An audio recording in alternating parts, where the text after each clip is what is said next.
સુરતના માનદરવાજા બ્રિજના શરૂઆતના ભાગે હાલ મરામત કામગીરી ચાલી રહી હોવાથી ટ્રાફિક માટે ડાયવર્ઝનની વ્યવસ્થા કરવામાં આવી છે. સાથે જ 2.9 મીટરથી વધુ ઊંચાઈ ધરાવતા વાહનોના પ્રવેશ પર પ્રતિબંધ મૂકવામાં આવ્યો છે.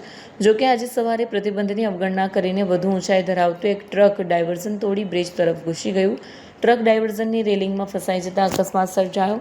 અકસ્માત દરમિયાન ટ્રકમાંથી ઓઇલ લીકેજ થતાં રસ્તા પર ઓઇલ ફેલાઈ ગયું, જેના કારણે અન્ય વાહન ચાલકો માટે પણ અકસ્માતનો ભય ઊભો થયો. ઘટનાની જાણ થતાં સંબંધિત તંત્ર અને ટ્રાફિક પોલીસ પહોંચી અને ટ્રાફિક વ્યવસ્થા પુનઃસ્થાપિત કરવા માટે કામગીરી હાથ ધરી. સાથે જ વાહન ચાલકોને ટ્રાફિક નિયમોનું પાલન કરવા અને પ્રતિબંધિત માર્ગો પર પ્રવેશ ન કરવા અપીલ કરવામાં આવી છે.